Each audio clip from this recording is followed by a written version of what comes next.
first initial supplies and prescriptions. Well, I was weak to the point where I had to use that motorized cart, and that literally blew me away. Like, I get it now. I see why people do it. You're just so weak. You just can't do what you need to do.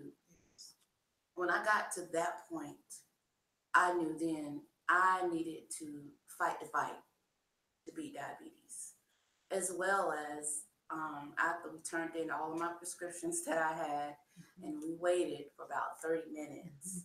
All of my prescriptions at that time, I was on diabetes pills, insulin shots 3 times a day, and your insulin supplies, your needles, your meters, and your strips to test your blood. Long story short, my first initial supplies and prescription came out to almost $500, and I was like, uh, hell no, this cannot happen. I can't continue to pay this money. I mean, even if you would, because it's your health, but that was an eye opener for me. So I worked hard to do what I needed to do. My dad was an awesome guy for me. He took me home while I sat at the dining room table, and I pointed at things in the cabinet and in the refrigerator to just throw away. But my dad was like, I'm not throwing this away. I can take this stuff home. Great. Anything that was high in carbs, sugar, all the stuff that we like, the peanut butter, the pasta, the rice, the potatoes, all that juice, orange juice, Kool-Aid, tea, things that you don't even take, you literally take for granted. And I was like, no, we can't do this. All the Oreo cookies, all the Milanos that I ain't like to share with people, all the canned goods, you don't realize the sugar content and sodium that are in these canned goods, because, we work, and us women, we come home, we do whatever we can to get a quick meal to our families and loved ones without thinking of the health concept behind it. So I threw away all of that, because before I was released from the hospital, I had to meet with the nutritionist. And as we were going through the things that she was telling me I needed to focus on, I was in tears, because I was like, I can't believe I got to this point. And at that point, okay, yeah, I knew I was overweight, but what, you don't think about that you're overweight, because every time you put on your clothes, they fit. True. So you don't worry about it. True. And if you gain a couple of pounds or something, it's nothing for you to go out, okay, well, let me go out and buy 1 or 2 pieces. But all you're doing by doing that is hindering and aiding to the weight gain. And so I was like, no, I can't do this. And at that point, I was a size 28. Today, I'm a size 24. And I'm trying to get down to a 22. But it takes time. And if you don't have the time, the dedication, and the faith, and you have to be strong enough to tell people in your circle, hell no, I ain't doing this no more. When we go out to the cookouts, you can't be eating a bottle of chicken and the ribs and drinking, all the wine and stuff, and not having any healthy option on the table to your family and friends. So it was nothing for me to come with my own, or I would eat before I go and just entertain and then go home. I purchased a scale so I could weigh my food, because with diabetes, it's also about portion. I bought smaller dinner plates. Everyone has big dinner plates, but if you get big dinner plates, you feel compelled to fill the plate up when you fix the plate. So I bought scale, smaller plates. And these were things that I learned from research. One of my go-to books was Diabetes for Dummies, which was a great source and teacher, very abrupt and true to what you need to know and do and not do. Okay. You still have that? Actually, I gave it away about 4 years Okay. ago to someone that I met in a grocery store Wow.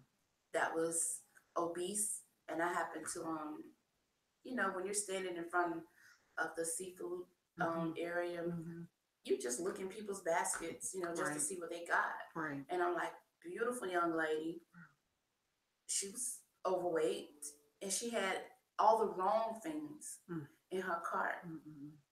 And I happened to have the book in my car. Wow. And Yeah.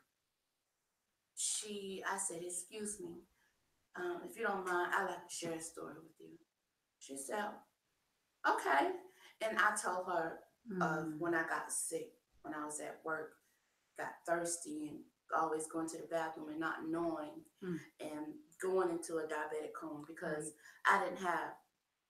wasn't lucky enough for somebody to say, for the doctor to say, you know what, you're a borderline diabetic. I wish that somebody told me that.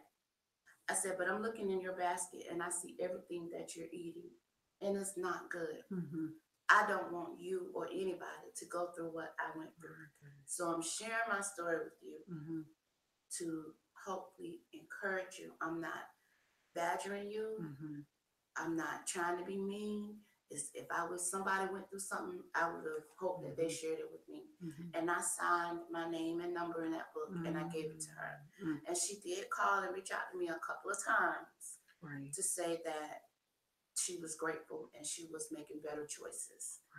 And if I just feel like that's one of the reasons why I want to do this book. Yes. Because these are issues that we as women and men, we don't talk about. And we don't learn if we don't hear the stories of others. It's wonderful. So that's where I am. Okay. So you talk about in your book a holding pattern. Where you talk about in the conversation that we've had, like a holding pattern when you had gone with relationships and just learning about how people were treating you and how you begin to treat yourself. One of the things that I heard Iala Van Zant talk about was recently was that how we put ourselves last.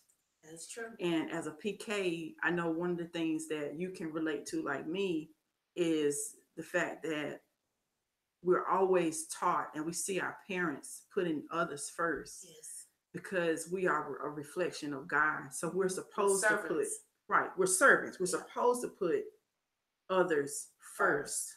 But one thing that Iyala said that really, really resonated with me and made me think so much of you was, we're not a reflection of God's love for us if we put in ourselves last. Exactly. So if we put in ourselves last, we're really putting God last in our life. So when you think about that in context to your book and the fact that you've been a messenger, even in public, you were a messenger with this hell no situation. You were an advocate then. How does that like register with you when you talk about your life as a PK? And then I know we're trying to get to the front of the book, but this was all a part of framing your hell no. So what do you think about how religion shaped your decision making and causing you to stay so long in the mode of taking care of others for you to then break out to take care of yourself? I know that's a long question. No, it's fine. You're right. As a pre-K growing up, watching, your parents and the elders in the church, that's what they did. We took care of others. And I think in life as an adult, it hindered me a lot because I still felt the job to take care of others. So when my family members or friends called and say, hey, can you help me do this? Can you help me do that? Can you go do this? Can you do that? Even though at times I couldn't do it, I didn't pay a bill so I could help you. Or I was dog tired, but I got out my bed and I helped you. At that moment in time, you felt like it was okay. But let me tell you, your body is the most wonderful thing on earth. It gives you signs and tells you when you need to stop and slow down. That's true. And I was getting very tired, and the diabetes played a big part in that, because as I'm getting tired, or as I'm getting um, mentally depressed, you eat, and you're eating and you're gaining weight, but those loved ones, they're not saying anything. They just, it is what it is, and who knows, they probably were saying the things behind your back. But with my boldness and my personality, not many people would dare come to me and say something to my face. Right. So it's at that point when you be like, you know what? Everybody else is moving on, Yeah. and doing their thing, and I'm complacent in this one spot. And this has got to change. Now I'm getting sick. Now I'm getting to see who my real family and friends are. And this is at the point where you have to once again be strong and say, you know what? Hell no. I can't take care of y'all and continue to neglect myself. That's true. So everybody that I'm helping or trying to help, they are adults. It's time for you to grow up and live your life and let me live mine. And if that meant not continuing to be in a relationship or friendship with someone, you said, okay, hell no, bye. It's all good, because you're going to be all right. And then I turn where we often stray from. I go back to my faith, and I sit and I talk to God. Now, I'm an adult now. I'm not an avid churchgoer, but my faith in God is strong for me. And that's all that I need. I talk to him, and though you don't physically hear him, he's talking to you. He shows you signs. When he was trying to tell me, Tamisa, you don't need all that spaghetti. You don't need all that alcohol, mixed drinks, pasta and rice and stuff. When you were full, and you went back for seconds. Hell no, you should have just stopped. So when I got slipped into that coma, that was God's, as I took it, that was God's way of saying, okay, I've been trying to talk to you, you ain't paying no attention. I'm going to give you this one lesson, and it's up to you whether you learn it or not. Wow. So yeah, he knocked me down. Wow. He knocked me down, and I was like, oh, okay. And the doctor said, your sugar was 999, Jesus. and we don't know how you came back. Okay, you don't know how. I know how. You know how. God did that for me. And now I live for me, vicariously in the light of God. I need to start taking better care of myself. And that's health, work, stress, personal relationships. That's when you come to the point where, okay, you know what? Hell no, not anymore. That bad seed, that bad relationship that I've been dealing with for years, after I came out of this diabetic coma thing, and I got my, health on track by eating right, getting the energy to work out. Even my endocrinologist at the time was amazed at how fast that I was progressing, because I wasn't playing no games. I had a manual. Each time I ate or whatever, either before or after I took my sugar, I wrote down what I ate, everything. So when I went to the doctor and he does my A1C, and he was like, well, what was going on during that time? I can open up my journal and say, oh yeah, I'm sorry about that, doctor. We went out to dinner that night and I had such and such and such and such and such. Okay. So it's being dedicated to yourself. If you want to live, it's up to you. It ain't up to nobody else. You can't stop people from around you from not eating. That's true. You just have to be structured enough to say, oh, okay, y'all gonna have pasta and steak and stuff. Oh no, Tamisa, we don't have to eat that. Oh no, go ahead. I'm sitting right here and eat this salad. And I'm good with that. So now I'm at a point where, if I do want to have pasta or rice or something, I can. Mm-hmm. I don't eat it often. I don't eat it every day. Like, Right. it's standard in most families these days to Mm-hmm. have rice and beans. True. True. So you just have to get away from that. Mm-hmm. We're so our generation, we're so droned in on what our parents taught us and what their parents taught us. And that was all good back in the day. But these Mm-hmm. days, things are different. Yeah, it So is. we have to adjust. That's true. We have to be chameleons and adjust to the environment or adjust to the lifestyle that you want. And that's what I did. The lifestyle that I wanted was to live. Yes. So I was like, okay, hell no. That's good. We're going to stop all this. I'm just going to block out the outside, Mm-hmm. shorten my inner circle, and keep tight and focus on me. Mm-hmm. Now you talked about replacing my no with hell no. Diabetes is more than sugar. Lots of things lost, even greater gains. That's you just said that perfectly in perfect perspective.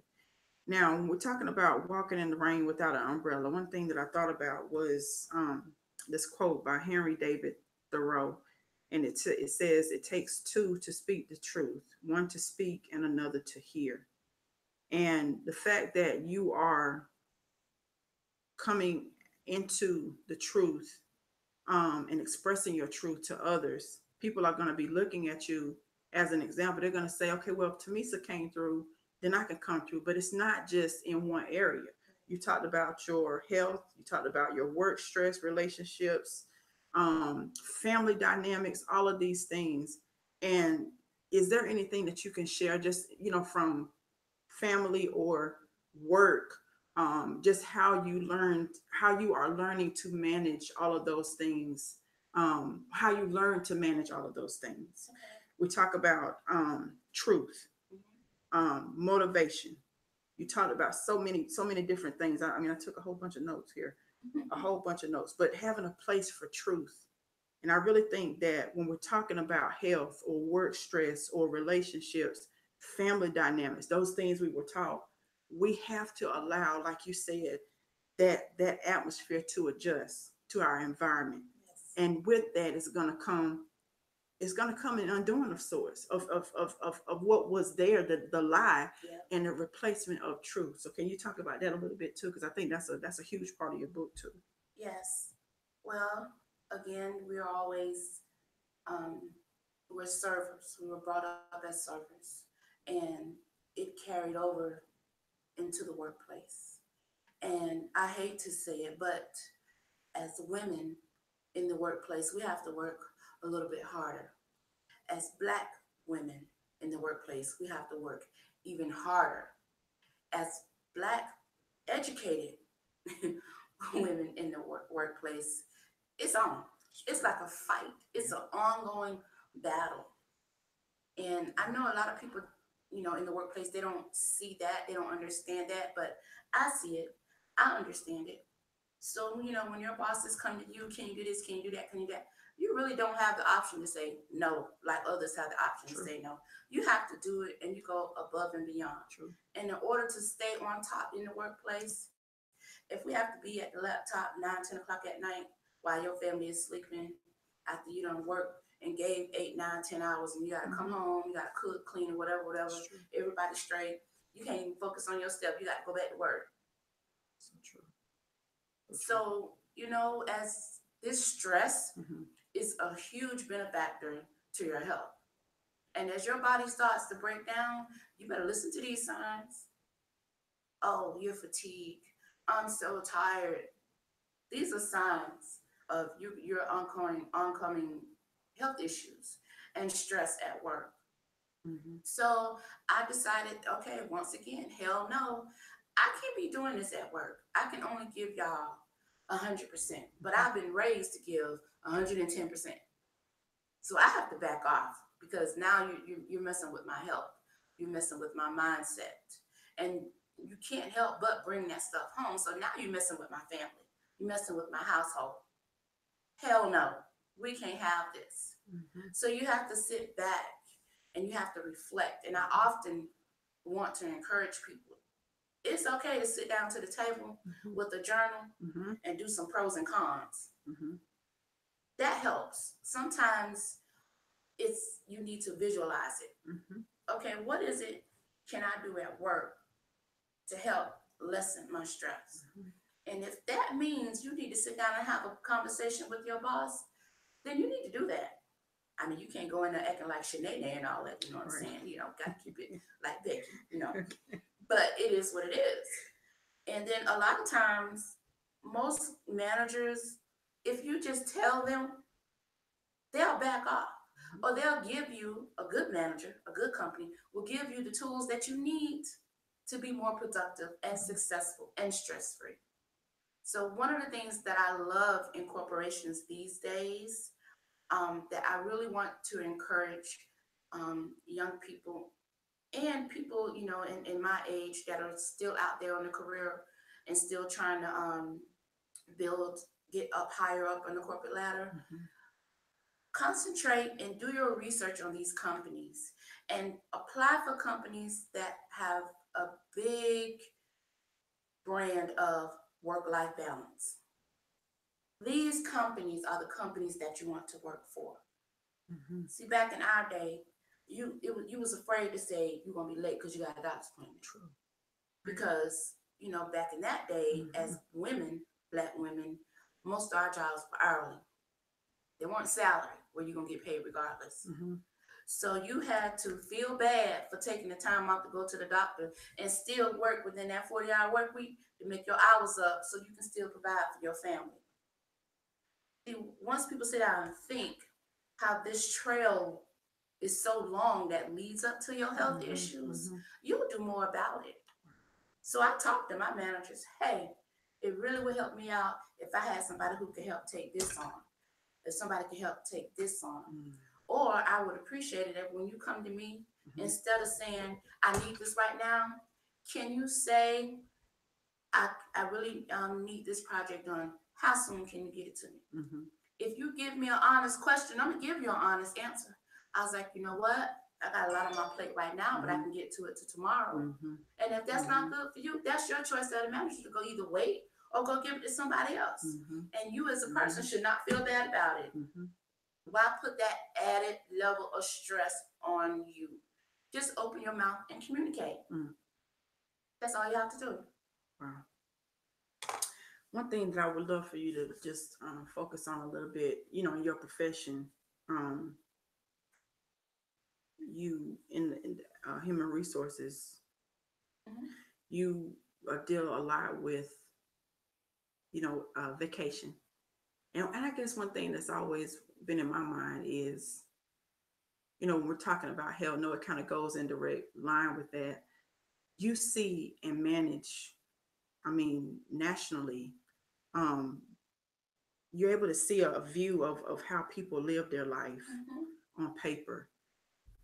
And I guess one of the things that I always wonder is, when I started out working in government, I would just get so baffled, coming out of academia, when people would tell me I got 360 hours of sick time or 460 hours of vacation Mhm. time, but they don't use their time. And when I would ask, I would feel kind of bad asking, because you got people that would say I'm saving it until retirement, which would be about maybe 8 or 10 or 12 years later. And I'm like, well, what do you do in the meantime when you want to enjoy life? Well, I enjoy life, they No, say. they don't. But I just wonder from you, I think that has a direct balance in everything you're doing. Your no, hell no, and not anymore. It's a progression of health. It's a progression of an attitude. It's a progression of a mindset.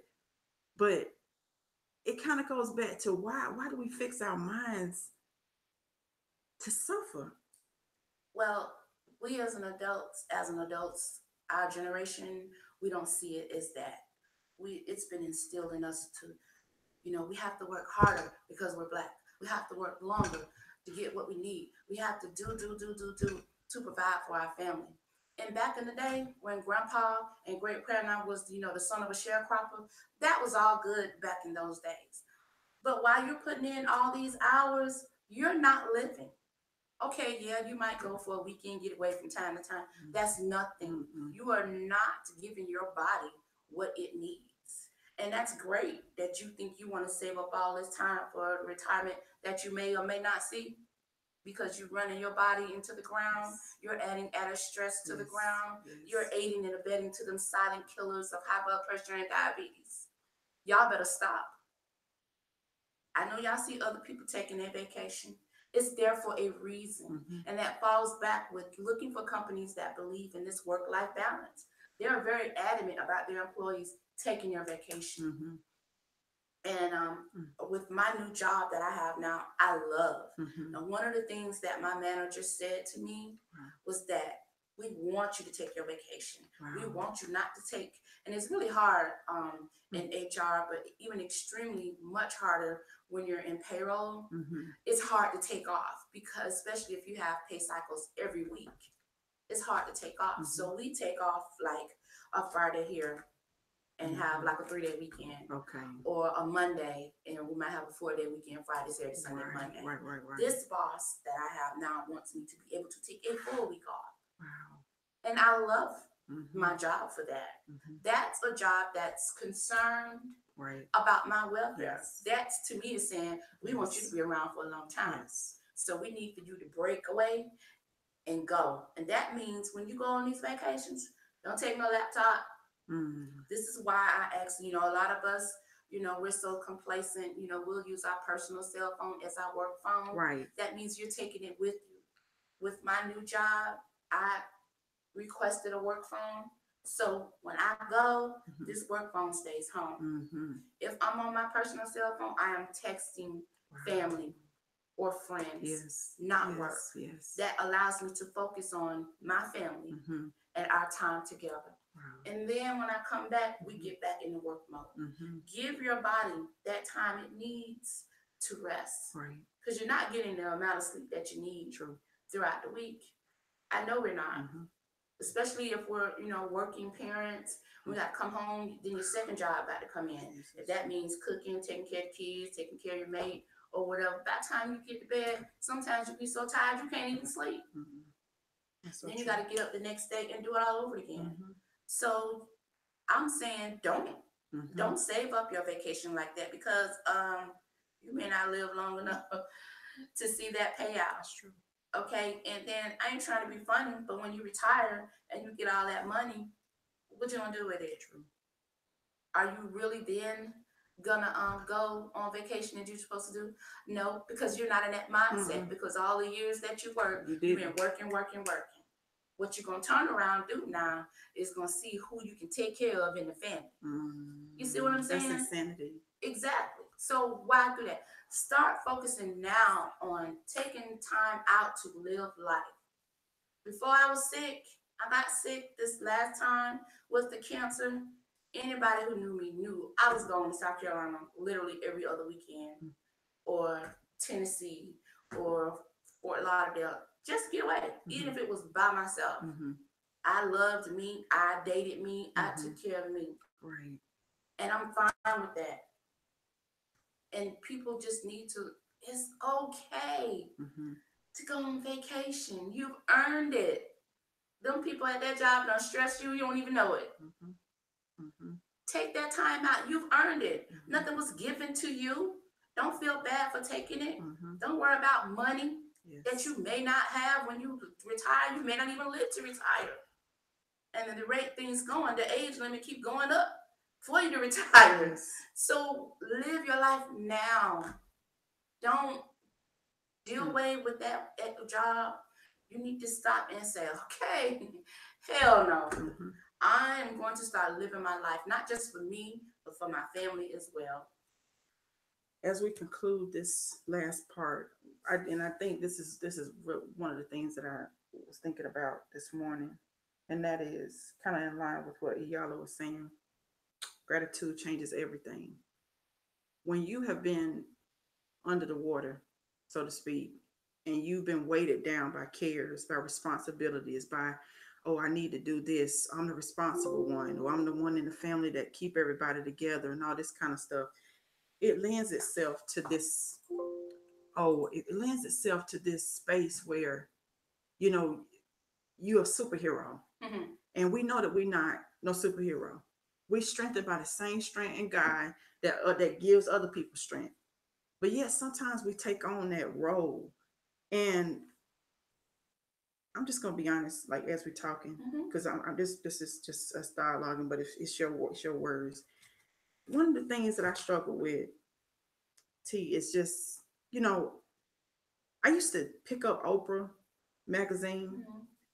and loving God in the church, and I would just be like, is it possible for me to, work from home? Is it possible for me to, be able to go to all my children's events, go to their parent meetings? Because I've always been taught responsibility. Since I Mm-hmm. was 7, I could tell you every 16 of my daddy's medications, 16 of them. When he was sick, I remember washing his uh vomit from the floor. Mm-hmm. And those things shape who I am now, to the point where with my sister, when she was sick, I knew about a sterile environment. That's stuff that I don't want to know. I don't want to have to know that stuff. Yeah. And so when you talk about that has shaped who you are, all those things that you have talked about in this book that got you to this point, those things shaped who you are. They're in your core. Yeah. But it is a ripping away of yourself Yeah. when you begin to make a decision to live for yourself. And it's extremely difficult. And I know I've had an extremely hard time of feeling responsibility and having my brother call and say, well, Nita, but I don't understand, because in his mind, you're not making a check unless you in a building Mm-hmm. in front of a computer. Yeah. You're not making a check when you're working from home. And trying to explain that to people that whose mindsets are so fixed, they're not opening themselves up for no possibility. So even though we got money now, you got people that got money now that still got that responsibility mindset. They're no better off than those that are ill that are still having that mindset. Yeah. What do you think about that? Well, with everything that I've been through, things that I've been taught and seen growing up, I know you don't care. this is part of the hell no.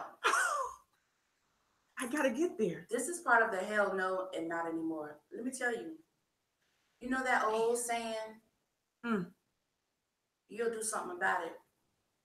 When grandma and them say, I'm I'm sick and tired of being sick and tired. Let me tell you yeah, something. yeah. I have seen my daughter go through some things. And as a parent, Mm, all I can do is give her my advice mm-hmm, from what I've learned myself, mm-hmm. advice from her grandmother, my mom. Wow. But at the end of the day, as a parent, I say what I have to say to my child and I let it go. Mm-hmm, Because at this point, she's an adult. mm-hmm, She don't have to live her life for her, and I'm gonna have to live my life for mine. mm-hmm. I don't raise you. It's up to you now. I'm not I'm not in the business of trying to please and explain my life to others. Right, right. Okay? It's all about me. Mm-hmm, You have to get to that point where no, hell no, not anymore. mm-hmm. I don't care about what you think, what you think, what you think. It's about 3 people. Yeah. As Beyonce say, me, myself, and I. Mm-hmm, You have to be strong enough to mm-hmm, get to that point to say, I don't have to explain nothing to you. If this is working for me and my family, mm-hmm, if you're married, if you and your husband are on one accord, mm-hmm. it don't even matter Right. what other people think. You know, grandma used to say, what goes on in the house stays in the house. Mm-hmm. Is what I love about my significant other now. If we was mad or having a problem outside of this house, you would never know. Right, right. You would never know. Mm-hmm, Inside the house, we say what we have to say and we're done with it. mm-hmm, We're not yelling, we're not screaming, we're not mm-hmm. putting our hands on each other. Right. And if we feel like we're at a point where we can't talk, I'll go upstairs, he'll go downstairs, give us some space, and we come back at it and we try it again. Mm-hmm. Life is too short. I've expressed and shared my story with you how life was almost too short for me twice, and God's keep blessing me. Mm-hmm. So if God keep blessing me, I'm gonna sit out here and try to explain myself and live my life the way you think I should live it? No. Mm-hmm. If you would open up your mind Right. to the way things are now, you'll be at peace too. Right. This is a different time from when Mama Nil, Yeah. Granddaddy Nil Yeah. was raised. Mm. You got to keep up with the times, as they say. Yeah. It's too much going on. Mm-hmm. This social media thing, it could be a friend or it could be an enemy. But it's about what you put on there. Yes, ma'am. It's about what you put on there. Mm-hmm. You put positive things come Mm-hmm. out there, positive things will come back. Right. You put things out there like me and my baby daddy is, oh, I can't believe my girlfriend tried it. No, no, no. Baby, you trying to live life like you fabulous, like you Hollywood. Right. No, you're not. And if you think about it, even if you pay attention, even these Hollywood stars are tired Yes. of their lives being plastered out on Yes. social media. Yes. That applies to you too. Yes. You'll be at more peace. But when you start being grateful, Yes. pulling in that gratitude Gratitude. for how God has blessed you, Mm-hmm. and for those of y'all who sit back and think God ain't blessed you, you better sit back and you better reflect Yes. on what you've been through. Because we've all been through some stuff. And I know I have. Mm-hmm. And God has even molded me into a better woman. Yes. I mean, I've always been a very outspoken woman, Mm-hmm. no filter. Mm-hmm. Mm-hmm. God has molded me to still be an outspoken woman, but to be it through word. Mm-hmm. I don't have to be loud. Right. I don't have to be disrespectful. I can be disrespectful in a nicety kind of way. Mm-hmm. I will do a penmanship on a letter that will hurt your feelings without one curse word. That's how I'm gonna get you. Mm-hmm. Okay? Mm-hmm. Oh, we going out, you gonna be disrespectful to me? Mm-hmm. Okay. That's what I use my internet for on my phone. Mm-hmm. Let me go ahead and send this email to this corporation. Mm-hmm. Y'all better sit back, be grateful for what God has put you through. Mm-hmm. And once you get to that point, it'll be so easy for you to tell people, hell no, I ain't gonna do that. Yeah. Tamisa, you might need to go back into the workplace Mm-hmm. and I'm to the point now, I don't even care. Right. If we're in the middle of a conversation on the phone, you say something I don't like, or you say something that's about to introduce me to some BS, Mm-hmm. I'm like, you know what? Another call coming in. Can I call you right back? Oh, I'll be like, okay, sure. Hang up, block. Mm-hmm. Best thing ever invented on this iPhone. Mm-hmm. And will it hurt my feelings that I never hear from you again? Mm-hmm. No, because you got that negativity. Right. I done came through. That's right. I done told y'all how grateful I am to God about what He's brought me through. Mm-hmm. I'm in a great space in my life right now, Mm-hmm. health-wise, Yes. Physically, mentally, Yes. because this really can have a drain on your brain. Right. And I'll be the first to tell people, y'all better know y'all be depressed. Mm-hmm. You don't know it? Yes. You be depressed. Yes. When you got all that stuff on your mind and you eating, that's a form of depression. Mm-hmm. Okay? When you got stuff on your mind and you lashing out on people, that's depression. Mm-hmm. You better fix yourself. Yes. Yes, Jesus. You better live your life. Yeah. Every little component in life has a reflection on your health. And you'll feel better. You'll feel so much better. You'll feel lighter. Your heart is no longer heavy. And Tamisa, why are you smiling? I'm smiling. Child, it's just a good day. Even the little things that come up at work that you think gonna stress you, you be like, oh, okay. And you're gonna knock it out and you're going about your business. Right. Because at the end of the day, I hate to say it, you die today. Somebody will be placing your job and doing your job tomorrow. So why are you gonna keep all them vacation days? Why are you gonna keep all that sick time? That's what it's for. Can't say the man been working and you ain't been taking your time off, earning a living. You know, we ain't all, you know, blessed to be filthy rich. So we have to work. Yeah. And I think even if I was filthy rich,